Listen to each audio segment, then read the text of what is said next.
Hello बच्चों, कैसे हैं। चलिए, तो जैसा कि हम पिछली क्लास में आपको क्लास 12 के सॉलिड स्टेट चैप्टर का डिफेक्ट में आपको स्टोइचियोमेट्रिक डिफेक्ट पढ़ाए, फिर उसके बाद नॉन स्टोइचियोमेट्रिक डिफेक्ट पढ़ाए। नॉन स्टोइचियोमेट्रिक डिफेक्ट में हमने मेटल एक्सेस डिफेक्ट आपको पढ़ा दिया था। ठीक है, मेटल एक्सेस डिफेक्ट में हमने आपको समझाया कि मेटल एक्सेस डिफेक्ट दो तरीके से हो सकता है। एक तो मेटल एक्सेस में हो जाए, मेटल एक्सेस डिफेक्ट का मतलब एनायन लैटिस क्रिस्टल को छोड़ के बाहर चले जाए, या कैटायन उसके इंटरस्टिशियल साइट में ऑक्युपाई हो जाए। ये दो बातों को हम लोग ऑलरेडी पिछले वीडियो में डिस्कस कर चुके हैं। आज अब हम अगले डिफेक्ट में चलते हैं, जिसे हम बोलते हैं मेटल डिफिशियंसी डिफेक्ट। कौन सा डिफेक्ट है? Metal deficiency defect. आइए, तो हम बात करने वाले हैं मेटल डिफिशियंसी डिफेक्ट के बारे में।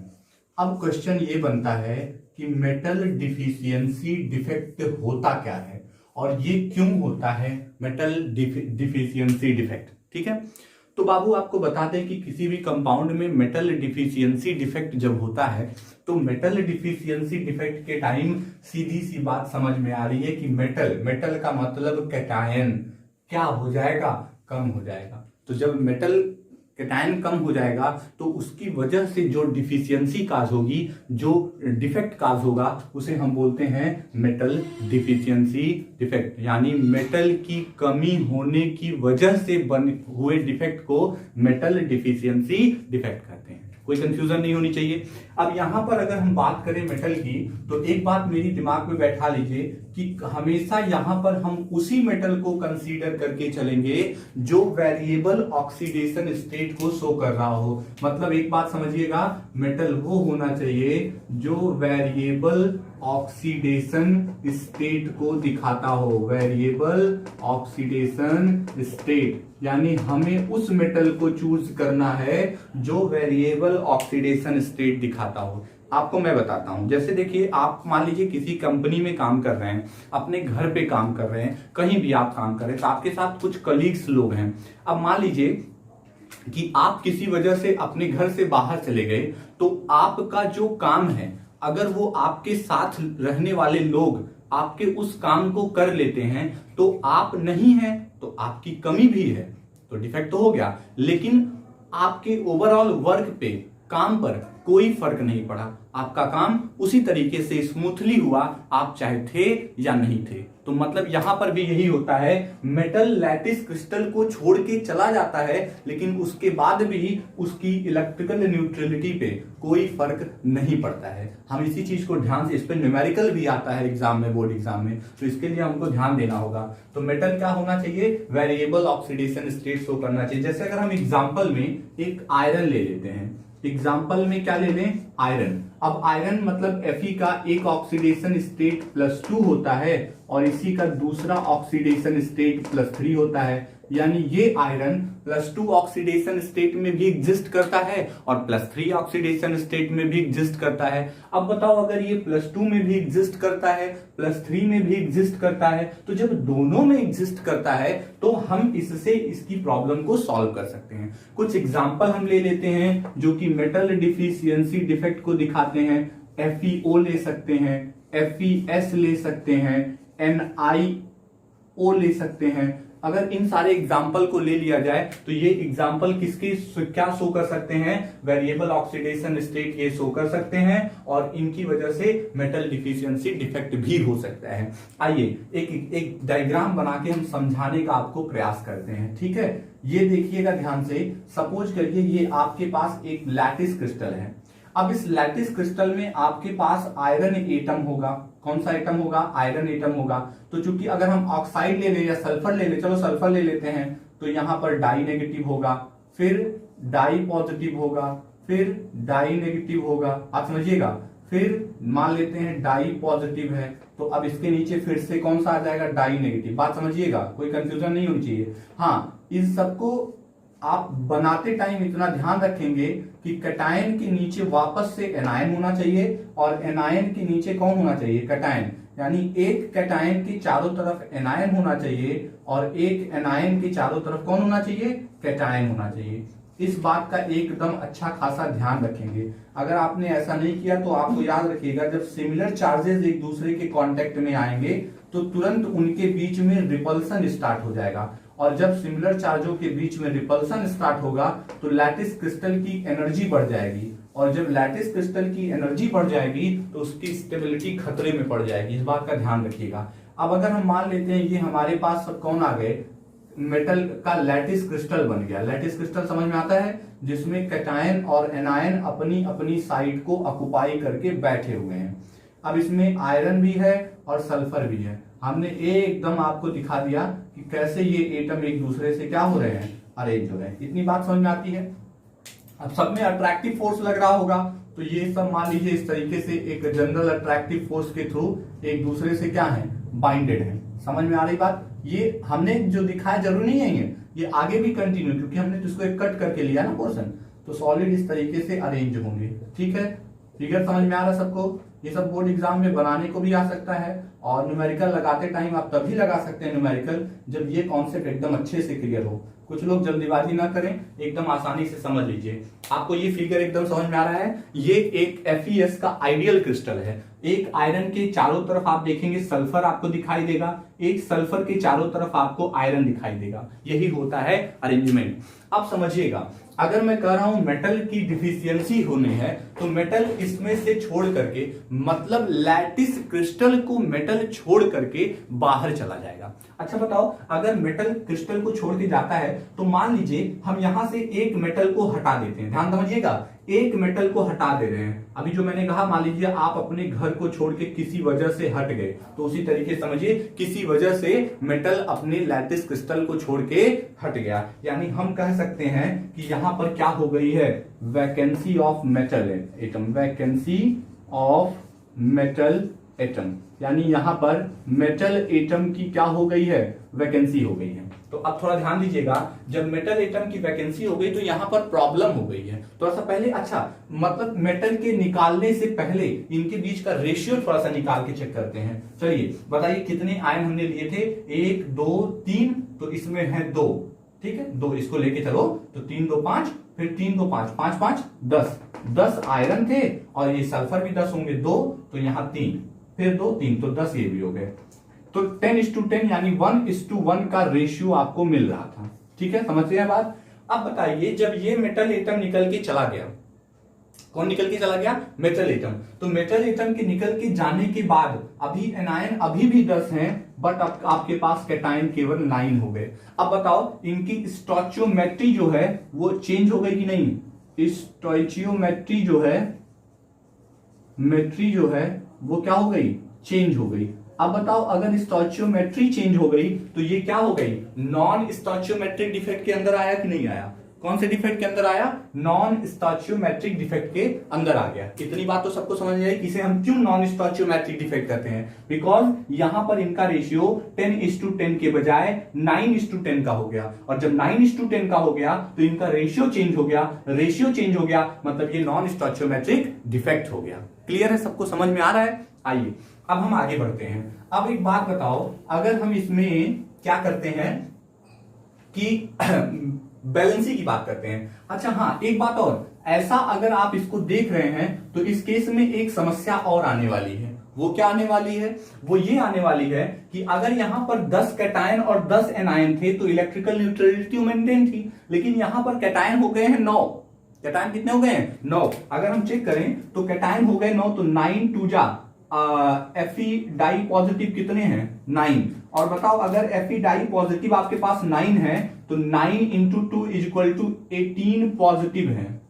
अब उसी तरीके से 10 × 2, 10 × 2 यानी 20 नेगेटिव है।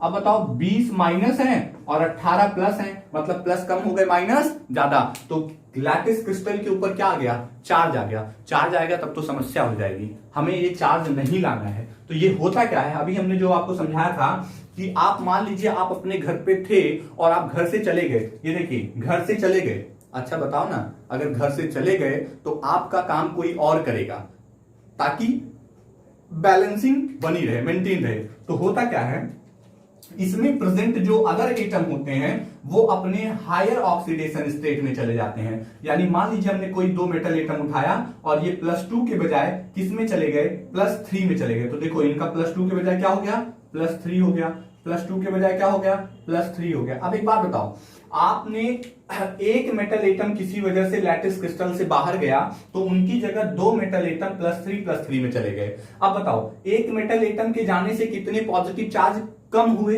दो पॉजिटिव चार्ज कम हुए। तो जब ये दोनों एक एक बढ़ा लिए तो दो की मेंटेन हो गया कि नहीं। अब मेटल तो जरूर कम है लेकिन इलेक्ट्रिकल न्यूट्रलिटी मेंटेन हो गई। आप चेक कर लीजिए, इलेक्ट्रिकल न्यूट्रलिटी मेंटेन हो गई। हाँ, मेटल एटम कम है, बात समझ में आ गई सबको। तो कौन सा हो गया, मेटल की डिफिशियंसी हो गई, इसलिए इस डिफेक्ट को बोलते हैं मेटल डिफिशियंसी डिफेक्ट। समझ में आया।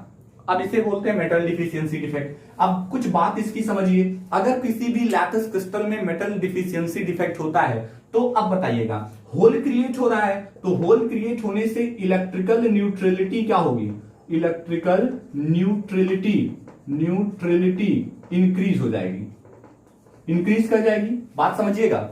डेंसिटी क्या होगी, अगर हम बात डेंसिटी की करें तो इसकी डेंसिटी क्या कर जाएगी, डिक्रीज कर जाएगी। अब पूछोगे क्यों, अरे भैया जब आयरन निकल के जा रहा है तो मेटल कम हो रहे हैं, मेटल कम होने का मतलब वेट कम हो रहा है। और आपको बताया था डेंसिटी मास के डायरेक्टली प्रोपोर्शनल होती है। अब अगर डेंसिटी मास के डायरेक्टली प्रोपोर्शनल होती है तो जब डेंसिटी मास घटेगा तो डेंसिटी भी घटेगी, तो डेंसिटी घट जा रही है। ठीक है, समझ में आ रही बात, सबको समझ में आता है, कोई कंफ्यूजन नहीं होनी चाहिए, एकदम समझ में आइए। तो नॉन मेटल डिफिशियंसी डिफेक्ट वो एलिमेंट शो करते हैं जो वेरिएबल ऑक्सीडेशन स्टेट शो करते हो। मेटल एटम अपने लैटिस क्रिस्टल को छोड़ के बाहर चला जाता है जिसकी वजह से उसमें present other element, other metal atom अपनी वैलेंसी यानी अपने ऑक्सीडेशन नंबर को बढ़ा देते हैं। और जब बढ़ा देते हैं तो ऐसे केस में इलेक्ट्रिकल न्यूट्रलिटी मेंटेन हो जाती है बट उसकी डेंसिटी घट जाती है। कोई कंफ्यूजन नहीं होनी चाहिए, एकदम रेशियो समझ में आता है। गुड। अब इस तरह से ये काज होता है और इस डिफेक्ट को बोलते हैं मेटल डिफिशियंसी डिफेक्ट। अब हम आपको ये एकदम और अच्छे से समझाते हैं एक न्यूमेरिकल के थ्रू। तो मैं क्वेश्चन बोल रहा हूं, आप क्वेश्चन को लिखिए और मैं न्यूमेरिकल, क्योंकि मैं अगर इस पे क्वेश्चन लिखूंगा तो फिर प्रॉब्लम होगी, टाइम लगेगा और फिर फायदा भी कुछ नहीं है। तो मैं क्वेश्चन को बोल रहा हूं, आप लोग अपनी कॉपी पे क्वेश्चन को लिख लीजिए। ठीक है, मैं यहाँ पे सिर्फ जो इंपॉर्टेंट वैल्यू होगी उसको लिखूंगा, क्वेश्चन आप अपनी कॉपी पे लिखिए। Analysis shows that a metal oxide has empirical formula of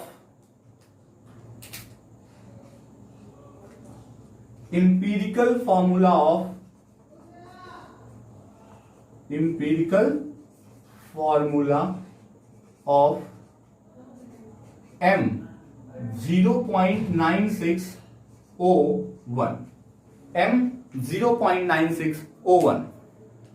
हो गया, चलिए आगे लिखिए। कैलकुलेट द परसेंटेज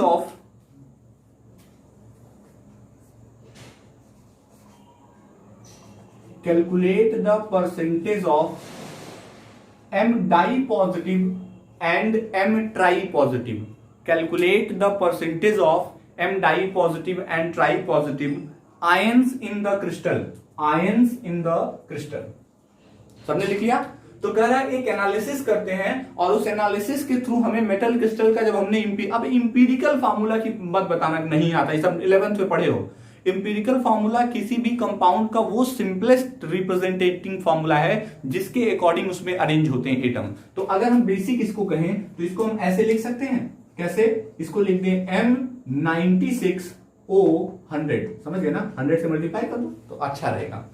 अब यहां पर ये कह रहा है कि ये तो फार्मूला है, तो अब इस फार्मूले में कुछ मेटल एटम ऐसे होंगे जो +2 में भी होंगे और कुछ मेटल एटम ऐसे होंगे जो +3 में भी होंगे। हमें उनका परसेंटेज निकालना है। तो अगर मान लीजिए लेट सपोज दैट, मानिए अगर हम मान लेते हैं let M di positive metal atom M di positive is equal to X है, तो देन M ट्राई पॉजिटिव कितने हो जाएंगे, कितने हैं टोटल, 96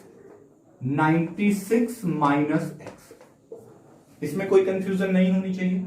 अगर metal M di positive X होंगे तो X में है तो टोटल 96 है, 96 में से X माइनस कर दो M3 वाले आ जाएंगे। क्लियर है? अब चाहिए इलेक्ट्रिकल न्यूट्रलिटी की बात कर लें। अगर इलेक्ट्रिकल न्यूट्रलिटी तो इलेक्ट्रिकल न्यूट्रलिटी मानी चार्ज की बात करें तो x को कर दें 2 से मल्टीप्लाई। अरे देखो एक x के ऊपर 2 का होता है तो जितना भी होगा उतने से मल्टीप्लाई कर देना, उतने पॉजिटिव चार्ज हो जाएंगे। प्लस m तो यहां पर 96 माइनस x को 3 से मल्टीप्लाई करना पड़ेगा। अब पूछोगे क्यों? क्योंकि इसके एटम तो +3 है, ठीक है, और फिर प्लस ऑक्सीजन के ऊपर नेगेटिव चार्ज होता है कितने का? -2 का। कितने हैं? 100 है तो 100 से मल्टीप्लाई कर दो। और ये सॉल्व करने पर आना कितना चाहिए? 0। इसमें किसी को कोई दिक्कत हो तो बताओ। अरे भैया एकदम छोटी सी बात है। हमने कहा कि मेटल एटम X मान लो 2 है, तो अगर 2 है तो उनके ऊपर चार्ज टोटल कितना हुआ? अगर एक के ऊपर 2 है तो 2 के ऊपर कितने होंगे? तो 2 × 2। यहां अगर मान लेते टोटल 5 है तो एक के ऊपर 3 है तो 5 के कितने होंगे? 5 × 3। तो 96 माइनस x को आप 5 कंसीडर कर लीजिए। और उसी तरीके से एक ऑक्सीजन पे -2 का चार्ज होता है तो 100 पे कितना हो? समझ गए ना? अब चलिए, अब अगर ऐसा है तो इसको 2x कर दो प्लस इसको 6 से मल्टीप्लाई करो तो 6 3 जा 18 और 9 3 जा 27 और 1 28।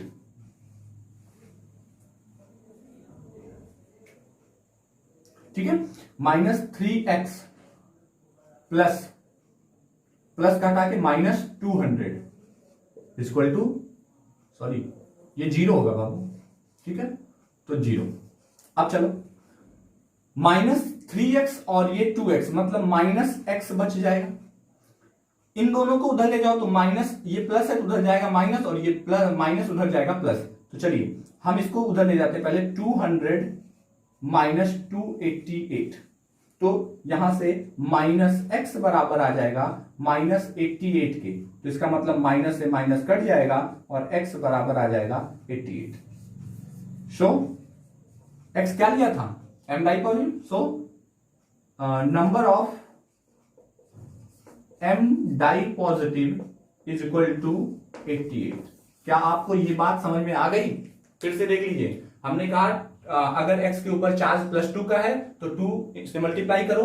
96 इसको 96 माइनस x है तो इसके टोटल 3 चार्ज है तो 3 से मल्टीप्लाई करो। प्लस इसका 100 है तो 100 × 2 करके 0 कर दो। अब ये 2x हो गया, इनको 5 जो भी आता है उसमें 3 से ये आ गया, सॉल्व करते चले जाओ। अब चलिए, अब एक काम करो, अभी तो आपने x निकाला है, अभी हमको क्या चाहिए? 3 पाई है। तो so number of M try positive is equal to 96 minus 88, क्योंकि x बराबर कितना निकल के आया है? 88। तो यहां से माइनस कर दो तो ये हो जाएगा 16 माइनस 8 आ जाएगा। ये 8 तो 0 हो जाएगा, यानी 8 आ जाएगा। कितना आ जाएगा? 8 आ जाएगा। आई बात समझ में? अब तो ये निकल गया, अब आपको क्या निकालना है? परसेंटेज। आइए now, percentage of M di positive. एक बात याद रखो, परसेंटेज निकालते कैसे हैं? जैसे आपको अपने बोर्ड एग्जाम में नंबर आता है तो उसका परसेंटेज कैसे निकालते हो? Obtained marks upon total marks into 100। तो वही यहां भी करना है। ऑब्टेन्ड नंबर ऑफ एटम कितने हैं? 88। टोटल नंबर ऑफ एटम कितने हैं? 96 मल्टीप्लाई बाई 100। कोई confusion? Similarly percentage of M try positive is equal to, तो ट्राई पॉजिटिव के कितने हैं? 8। टोटल कितने हैं? 96 इंटू 100। अब उम्मीद करते हैं इसको मल्टीप्लाई करके आप सॉल्व कर लेंगे, कैंसिल वगैरह करके आप यहां से अपना आंसर निकाल लेंगे। और आंसर निकाल लेंगे तो इस तरीके से आपका ये क्वेश्चन सॉल्व हो जाएगा। एनसीईआरटी बुक में भी आपके इस टाइप का क्वेश्चन दिया हुआ है, इसीलिए मैंने सोचा आपको इसी टाइम बता दें। तो ये आपको उम्मीद है समझ में आ गया होगा। नहीं आया होगा तो फिर बताइएगा, हम अगले वीडियो में कुछ जहां प्रॉब्लम होगी समझा देंगे। अब हम आगे यहाँ इस तरीके से आपका एक पोर्शन खत्म होता है जिसे हम डिफेक्ट कहते हैं। अब अगली लेक्चर में हम लोग पढ़ेंगे कि मतलब हम उसके अंदर डोपिंग करेंगे। डोपिंग मतलब इंप्यूरिटी ऐड करेंगे और उसकी वजह से इलेक्ट्रिकल कंडक्टिविटी के ऊपर क्या फर्क पड़ता है, ये चीजें हम अगले वीडियो में सीखेंगे। बस बहुत जल्दी 2 से 3 लेक्चर के अंदर ये चैप्टर कंप्लीट होने वाला है। ठीक है, आई होप आपको ये बात समझ में आई होगी। रिवाइज कर लीजिएगा और वीडियो को ज्यादा से ज्यादा लाइक, सब्सक्राइब और शेयर करके, कोई दिक्कत हो तो कमेंट बॉक्स में जरूर बताइए। और हाँ, ये भी बताइएगा आपको वीडियो कैसा लगा। कोई प्रॉब्लम हो तो जरूर बताइए, अच्छा लगे तो बताइए, कोई प्रॉब्लम हो वो भी बताइए, सो दैट अगर कोई प्रॉब्लम हो तो उसे हम हटा सकें। और अच्छा लगेगा आप अगर बताएंगे तो हम मोटिवेट होंगे और अच्छा काम इसके ऊपर करेंगे। ठीक है, थैंक यू।